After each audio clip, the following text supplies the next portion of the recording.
आप सभी को जय मसीह की। आज हम बात करने वाले हैं कि आखिर अंजीर के पेड़ को श्राप देकर प्रभु यीशु मसीह क्या संदेश दिए। इस विषय पर मत्ती 21 अध्याय के अनुसार जब प्रभु यीशु मसीहा अपने चेलों के साथ जब वह बैतनिय्याह को गया और अपने चेलों के साथ वहीं रात बिताई और जैसे ही सुबह हुई वैसे ही बैतनिय्याह से निकले और फिर प्रभु यीशु मसीह को भूख लगी।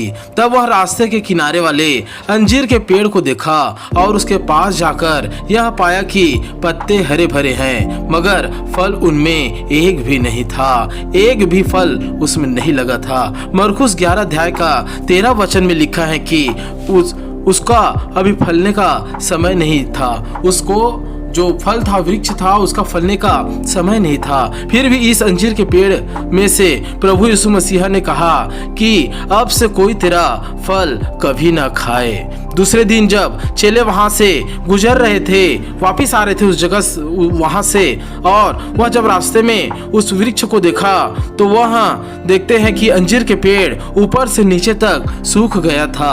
अब आखिर इसका क्या संदेश है कि बिना फल के सीजन आए उस पेड़ को सुखा डाला।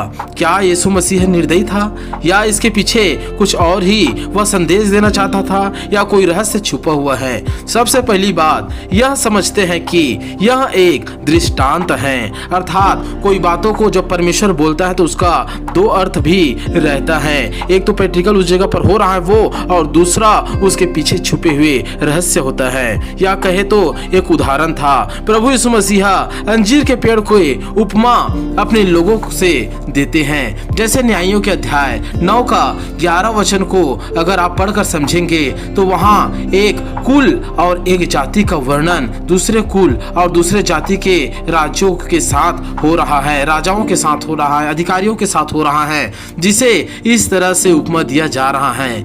वृक्षों ने अंजीर के वृक्ष से कहा, तू आकर हम पर राज्य कर। इस पर अंजीर के वृक्ष ने बाकी वृक्षों से कहा, क्या मैं अपने मीठेपन और अपने अच्छे अच्छे फलों को छोड़ वृक्षों का अधिकारी होकर इधर उधर डोलने को चलूं? इससे हम यह समझते हैं कि प्रभु यीशु मसीहा अपने लोगों को वृक्षों और दाखलताओं का दृष्टांत देते हैं और यह उम्मीद रखते हैं कि मनुष्य में जो उसके पास आते हैं वह अच्छे फलों से फले, अर्थात प्रेम करना, दया दिखाना, क्षमा करना, धीरज धरना, संयम रखना।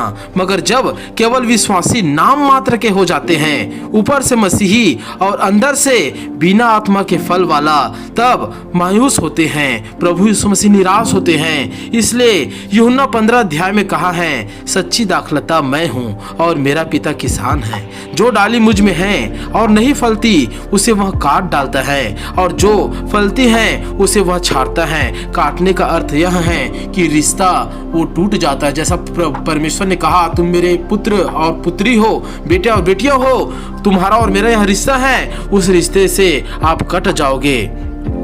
और फिर यह और आगे कहता है, इसका कहने का अर्थ है कि अगर आप मसीह हैं और यदि आप में मसीहा के 9 फल अगर फल नहीं रहे हैं, अगर आप ऊपर से हरे भरे दिख रहे हैं, ऊपर से धन दौलत वाले दिख रहे हैं, ऊपर से बहुत अमीर भी दिख रहे हैं, अच्छे दिख रहे हैं, लेकिन अंदर से आत्मा का एक भी फल आपके अंदर में अगर नहीं है तो आप खतरे में हैं। जैसे लूका 13 अध्याय में स्पष्ट कहा गया है, एक दृष्टांत जिसको हमें समझना है। लिखा है कि किसी की अंगूर की बारी में एक अंजीर का पेड़ लगा हुआ था, वह उसमें फल ढूंढने आया परंतु न पाया। तब उसने बारी के रखवाले से कहा, देख 3 वर्ष से मैं इस अंजीर के पेड़ में फल ढूंढने आया हूँ। अंजीर के पेड़ में अर्थात मनुष्य में वह अच्छाई का फल ढूंढने आया है परंतु न पाया।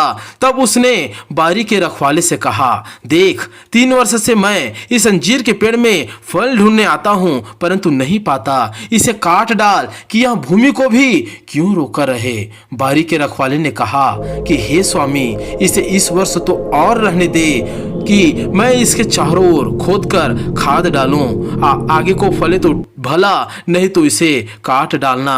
अर्थात यह कह रहा है कि इसे और समय दे दे, और अवसर दे दे। हो सकता है कि यह आगे चलकर अच्छाई को ग्रहण करे, अच्छाई में चले, बुराई को छोड़ दे करके। यह जो स्वामी है वह परमेश्वर यहोवा है, और बारी का रखवाला यीशु मसीह है। जो सच्चा चरवाहा, सच्चा रखवाला यीशु मसीह है। और अंजीर का पेड़ विश्वासी लोग हैं जो हे प्रभु कहते हैं, जो परमेश्वर के आगे में चलने की इच्छा तो रख रहे हैं ऊपर से, लेकिन अंदर से गड़बड़ कर रहे हैं। जिसके अंदर परमेश्वर 3 साल से उसके अंदर आना चाहता है, उसका स्वभाव अंदर आना चाह रहा है, मगर वह व्यक्ति खुद को बदलता ही नहीं है। 1 वर्ष भी वो ठीक से खराई में नहीं चल पाता। ऊपर से हरा भरा है मगर अंदर से खोखला है, बिना अच्छाई का। इस मनुष्य के लिए प्रभु अवसर मांगता है। परमेश्वर से क्या मांग रहा है? अवसर मांग रहा है कि इसे और अवसर दे दो। ये हो सकता है कि इस साल नहीं फला है, 2 साल नहीं फला, 3 साल नहीं फला, लेकिन ये अंतिम साल है। इस साल निश्चय फलेगा। मैं खाद डालूंगा, इसके चारों ओर बाड़ा बनाऊंगा, ये पूरे तरीके से फलेगा करके यहाँ परमेश्वर से कह रहा है। 1 वर्ष और दे दे करके यह अच्छा व्यक्ति बने, आत्मा से फले करके, ताकि नरक में जाने से बच सके करके।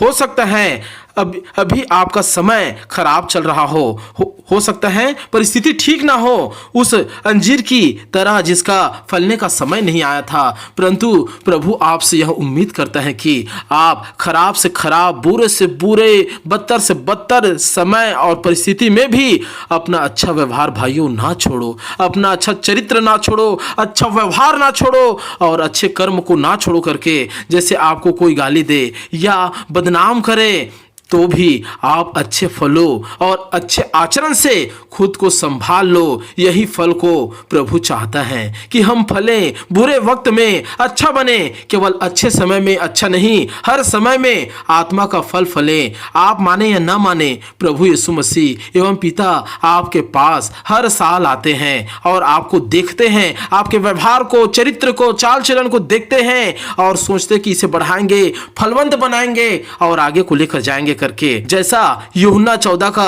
23वां वचन में लिखा है कि यदि कोई मुझसे प्रेम रखे तो वह मेरे वचन को मानेगा, अर्थात फल फलेगा और मेरा पिता उससे प्रेम रखेगा और हम उसके पास आएंगे और उसके साथ वास करेंगे, उसके अंदर में वास करेंगे। इस तरह से हम समझते हैं कि प्रभु यीशु ने उस अंजीर के मनुष्यों का दृष्टांत दिया है और आत्मा का फल फलने का आदेश दिया है, और यह भी बताया है कि जो नहीं फलता उसके साथ क्या होगा, उसका रिश्ता टूट जाएगा परमेश्वर से, वो बिना परमेश्वर का जिएगा और नरक में एक दिन वो काट कर डाल दिया जाएगा, अर्थात उसकी मृत्यु होगी, वो नरक में जाएगा। परमेश्वर के साथ रिश्ता जुड़कर स्वर्ग में नहीं, अर्थात रिश्ता टूटकर वो नरक में जाएगा, जिसे काट डालने के विषय में बात कर रहा है। सालों से केवल नामधारी हो सकता है किसी के अंदर में वो पूरे तरीके से क्या है, आत्मा का फल वो फल नहीं रहा है, सालों से केवल नामधारी विश्वासी है और अंदर से वो पूरे तरीके से वो क्या हो रहा है, इच्छा तो रख रहे हैं फलने का लेकिन फल नहीं पा रहे हैं। वो ऊपर से पूरे हरे भरे हैं, अच्छे दिख रहे हैं, धनवान हो सकता है दिख रहा हो, अच्छा घर बार दिख रहा हो, लेकिन अंदर से उसके चरित्र में आत्मा का फल है ही नहीं है, प्रभु यीशु मसीह का स्वभाव है ही नहीं है। नौ फल वो फल ही नहीं रहा है, क्योंकि जो फलता है वो झुकता है और परमेश्वर उसको और बढ़ाता है। लेकिन हो सकता है आप में से बहुत से लोग होंगे जो मेरे संदेश को सुन रहे हैं, जो प्रभु का वचन है सुन रहे हैं, आत्मा से अगर नहीं फल पा रहे हैं, हो सकता है आप अंजीर के पेड़ की तरह धोखा दे रहे हैं। अंजीर का पेड़ भी धोखा दिया, उसका सीजन नहीं आया था लेकिन पत्ते आ गए थे हरे भरे। वो प्रभु को भी वो धोखा दे रहा था, क्योंकि जब फल लगते हैं तो पत्ते भी उसी के समय में आते हैं, लेकिन गड़बड़ हो रही थी और इसलिए वो पूरे तरीके से उस श्राप का भागी बना। इसलिए मेरे विश्वासी भाइयों, आप केवल मसीह यीशु को हे प्रभु ना कहें, आत्मा का फल भी फले।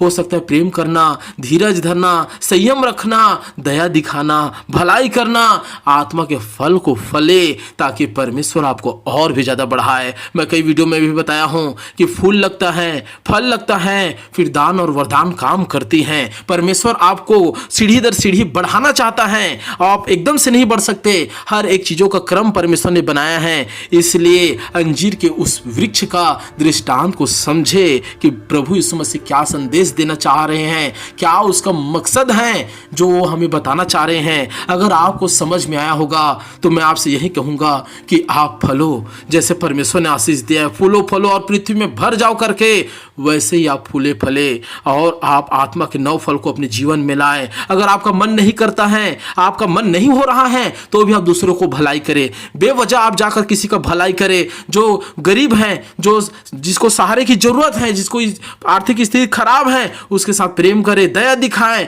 और आप मसीही के स्वभाव को उस पर प्रकट करें। परमेश्वर निश्चय आपसे प्रसन्न होगा और आपका रिश्ता और परमेश्वर का रिश्ता कोई नहीं काट पाएगा। प्रभु यीशु मसीह आप सबको सलामत रखे। निश्चय इस दृष्टांत को आपने समझा होगा, इसलिए प्रभु यीशु मसीह की महिमा सदा सर्वदा होती रहे। गॉड ब्लेस यू ऑल मेरे ऑल भाई और बहनों।